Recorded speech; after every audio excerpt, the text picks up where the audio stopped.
22 avril. 1 Chronique chapitre 11, chapitre 12, chapitre 13, chapitre 14. Tout Israël s'assembla auprès de David à Hébron en disant: Voici, nous sommes tes os et ta chair. Autrefois déjà, même lorsque Saül était roi, c'était toi qui conduisais et qui ramenais Israël. L'Éternel ton Dieu t'a dit: Tu paîtras mon peuple d'Israël et tu seras le chef de mon peuple d'Israël. Ainsi tous les anciens d'Israël vinrent auprès du roi à Hébron, et David fit alliance avec eux à Hébron devant l'Éternel. Ils joignirent David pour roi sur Israël, selon la parole de l'Éternel prononcée par Samuel. David marcha avec tout Israël sur Jérusalem, qui est Jébus. Là étaient les Jébusiens, habitants du pays. Les habitants de Jébus dirent à David: Tu n'entreras point ici. Mais David s'empara de la forteresse de Sion, c'est la cité de David. David avait dit: Quiconque battra le premier les Jébusiens sera chef et prince. Joab, fils de Séruja, monta le premier et il devint chef. David s'établit dans la forteresse, c'est pourquoi on l'appela cité de David. Il fit tout autour de la ville des constructions, depuis Mio et aux environs, et Joab répara le reste de la ville. David devenait de plus en plus grand, et l'Éternel des armées était avec lui. Voici les chefs des vaillants hommes qui étaient au service de David et qui l'aidèrent avec tout Israël à assurer sa domination afin de l'établir roi selon la parole de l'Éternel au sujet d'Israël. Voici d'après leur nombre les vaillants hommes qui étaient au service de David: Jashobéam, fils de Akmoni, l'un des principaux officiers. Il brandit sa lance sur 300 hommes, qu'il fit périr en une seule fois. Après lui, Éléazar, fils de Dodo, l'Achochite, l'un des 3 guerriers. Il était avec David à Padamim, où les Philistins s'étaient rassemblés pour combattre. Il y avait là une pièce de terre remplie d'or, et le peuple fuyait devant les Philistins. Ils se placèrent au milieu du champ, le protégèrent et battirent les Philistins. Et l'Éternel opéra une grande délivrance. 3 des 30 chefs descendirent auprès de David sur le rocher dans la caverne d'Adullam, lorsque le camp des Philistins était dressé dans la vallée des Réphaïm. David était alors dans la forteresse et il y avait un poste de Philistins à Bethléem. David eut un désir et il dit: Qui me fera boire de l'eau de la citerne qui est à la porte de Bethléem? Alors les 3 hommes passèrent au travers du camp des Philistins et puisèrent de l'eau de la citerne qui est à la porte de Bethléem. Ils l'apportèrent et la présentèrent à David, mais David ne voulut pas la boire et il la répandit devant l'Éternel. Il dit: Que mon Dieu me garde de faire cela. Boirai-je le sang de ces hommes qui sont allés au péril de leur vie? Car c'est au péril de leur vie qu'ils l'ont apportée. Et il ne voulut pas la boire. Voilà ce que firent ces 3 vaillants hommes. Abishai, frère de Joab, était le chef des 3. Il brandit sa lance sur 300 hommes et les tua, et il eut du renom parmi les 3. Il était le plus considéré des 3 de la seconde série, et il fut leur chef, mais il n'égala pas les 3 premiers. Benaja, fils de Jéhojada, fils d'un homme de Kabseel, rempli de valeur et célèbre parmi ses exploits. Il frappa les 2 lions de Moab. Il descendit au milieu d'une citerne où il frappa un lion un jour de neige. Il frappa un Égyptien d'une stature de 5 coudées et ayant à la main une lance comme une anse souple de tisserand. Il descendit contre lui avec un bâton, arracha la lance de la main de l'Égyptien et s'en servit pour le tuer. Voilà ce que fit Benaja, fils de Jéhojada, et il eut du renom parmi les 3 vaillants hommes. Il était le plus considéré des 30, mais il n'égala pas les 3 premiers. David l'admit dans son conseil secret. Homme vaillant de l'armée, Azaël, frère de Joab, Elchanan, fils de Dodo, de Bethléem. Chamoth, d'Aror, Életz, de Palon. Ira, fils d'Ikesh, de Tekoa, d'Abiezer, d'Anatot. Sibekaï, le Hushatite. Ilaï, d'Achorash. Maharaï, de Netopha. Éled, fils de Baana, de Netopha. Itaï, fils de Ribaï, de Gibéa, des fils de Benjamin. Benaja, de Piraton. Uraï, de Nachalé, Garash. Abdiel, d'Araba. Azmavet, de Bacharoum. Eliashba, de Chaalbon. Béné Hachem, de Gizon. Jonathan, fils de Chagé, d'Arar. Achiam, fils de Sakar, d'Arar. Eliphal, fils d'Ur. Épher, de Mekera.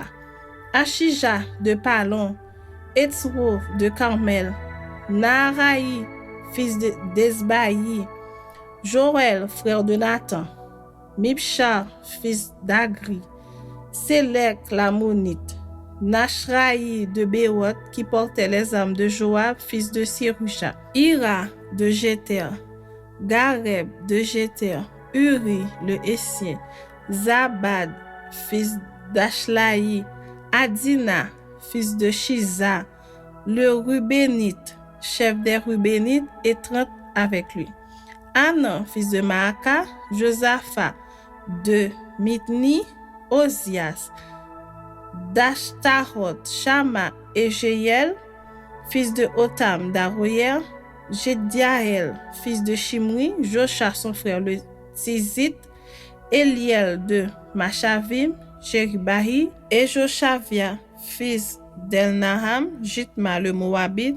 Eliel, Obed et Jaziel, Metsobaja. Chapitre 12.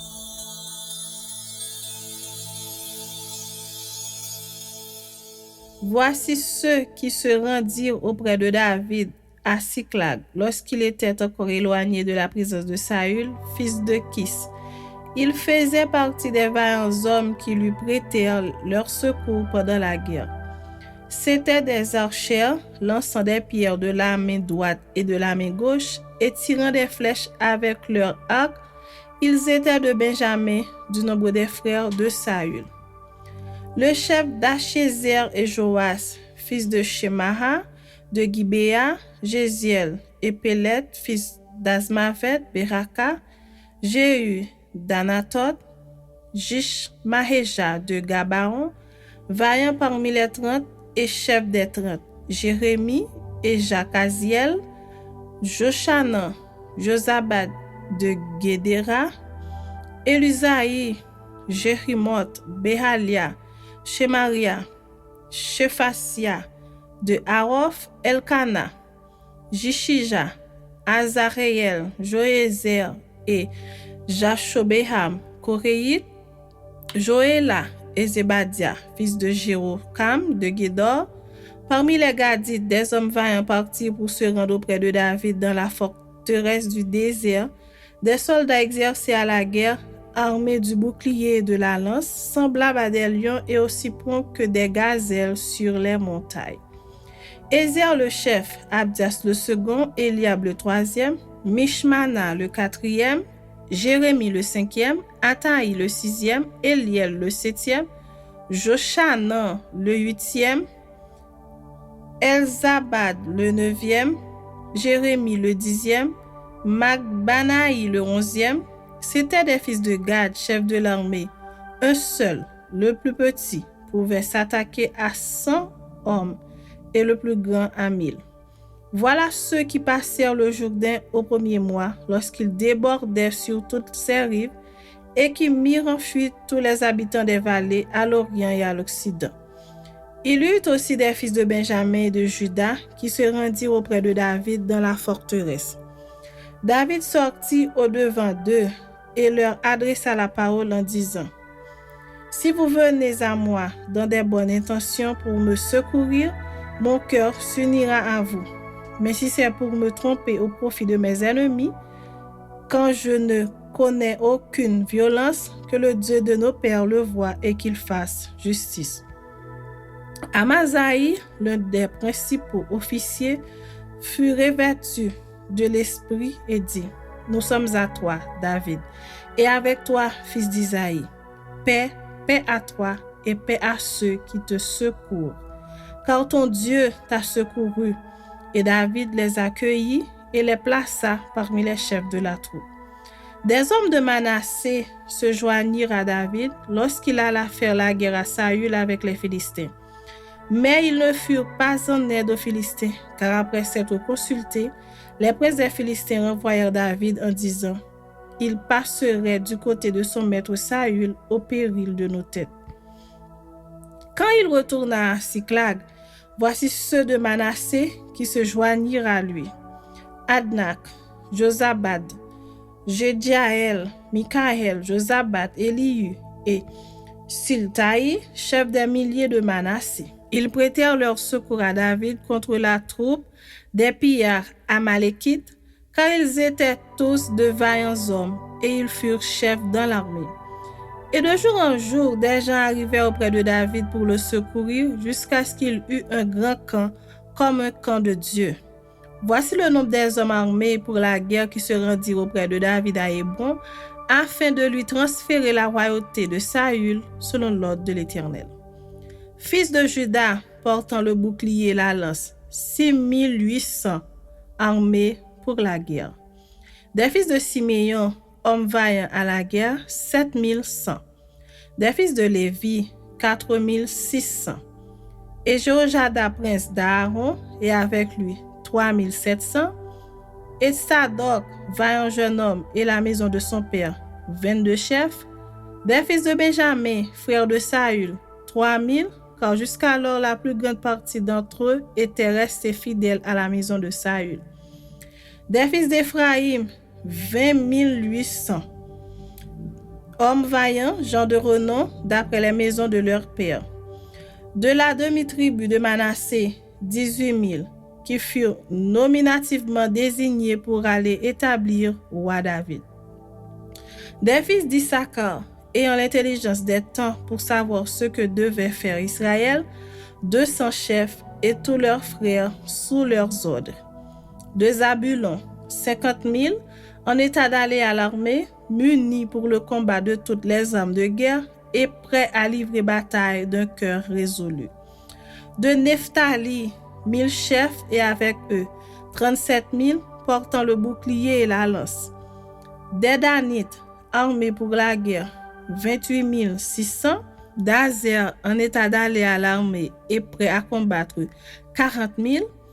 Et de l'autre côté du Jourdain, des Rubénites, des Gadites et de la demi-tribu de Manassé, avec toutes les armes de guerre, 120 000.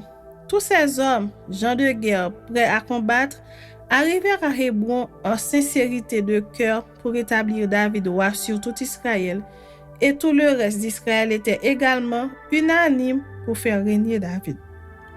Ils furent là 3 jours avec David, mangeant et buvant, car leurs frères leur avaient préparé des vivres.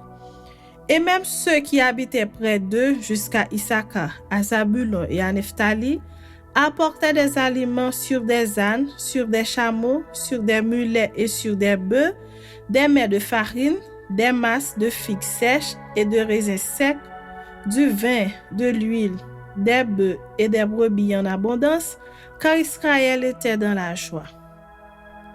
Chapitre 13.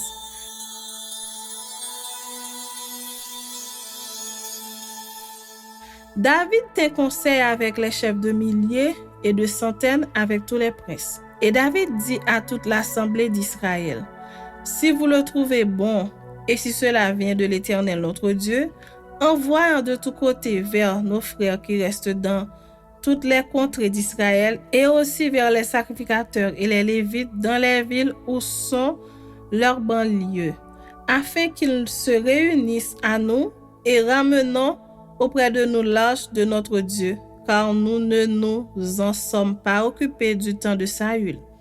Toute l'assemblée décida de faire ainsi, car la chose parut convenable à tout le peuple. David assembla tout Israël, depuis le Shishor d'Égypte jusqu'à l'entrée de Hamath, pour faire venir de Kirjath Jearim l'arche de Dieu. Et David avec tout Israël monta à Bahala, à Kirjath Jearim, qui est à Juda, pour faire monter de là l'arche de Dieu, devant laquelle est invoqué le nom de l'Éternel qui réside entre les chérubins. Ils mirent sur un char neuf l'arche de Dieu, qu'ils emportèrent de la maison d'Abinadab. Uza et Ajo conduisaient le char. David et tout Israël dansaient devant Dieu de toute leur force, en chantant et en jouant des harpes, des luttes, des tambourins, des cymbales et des trompettes. Lorsqu'ils furent arrivés à l'heure de Kidon, Uza étendit la main pour saisir l'âge parce que les bœufs la faisaient pencher. La colère de l'Éternel s'enflamma contre Uza et l'Éternel le frappa parce qu'il avait étendu la main sur l'âge. Uza mourut là devant Dieu. David fut irrité de ce que l'Éternel avait frappé Uza d'un tel châtiment, et ce lieu a été appelé jusqu'à ce jour Péretz Uza. David eut peur de Dieu en ce jour-là et il dit: Comment ferai-je entrer chez moi l'ange de Dieu? David ne retira pas l'ange chez lui dans la cité de David, et il la fit conduire dans la maison d'Obed-Édom de Gath. L'ange de Dieu resta 3 mois dans la maison d'Obed-Édom, dans sa maison, et l'Éternel bénit la maison d'Obed-Édom et tout ce qui lui appartenait. Chapitre 14.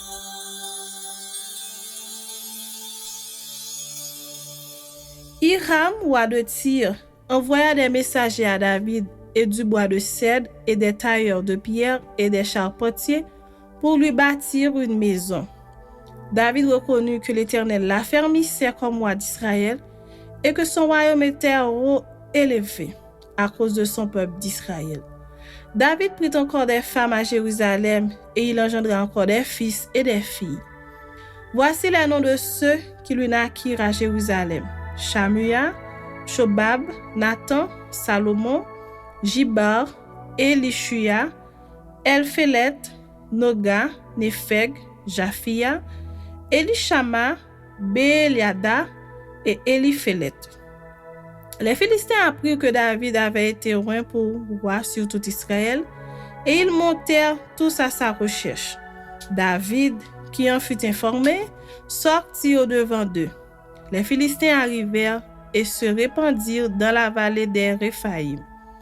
David consulta Dieu en disant: Monterai-je contre les Philistins et les livreras-tu entre mes mains? Et l'Éternel lui dit: Monte et je les livrerai entre tes mains. Ils montèrent à Baal-Pératsim où David les battit. Puis il dit: Dieu a dispersé mes ennemis par ma main, comme des eaux qui s'écoulent. C'est pourquoi l'on a donné à ce lieu le nom de Baal-Pératsim. Ils laissèrent là leurs dieux qui furent brûlés au feu d'après l'ordre de David. Les Philistins se répandirent de nouveau dans la vallée. David consulta encore Dieu, et Dieu lui dit: Tu ne monteras pas après eux. Détourne-toi d'eux, et tu arriveras sur eux vis-à-vis des mûriers. Quand tu entendras un bruit de pas dans les cimes des mûriers, alors tu sortiras pour combattre, car c'est Dieu qui marche devant toi pour battre l'armée des Philistins. David fit ce que Dieu lui avait ordonné, et l'armée des Philistins fut battue depuis Gabaron jusqu'à Gézer. La renommée de David se répandit dans tous les pays, et l'Éternel le rendit redoutable à toutes les nations.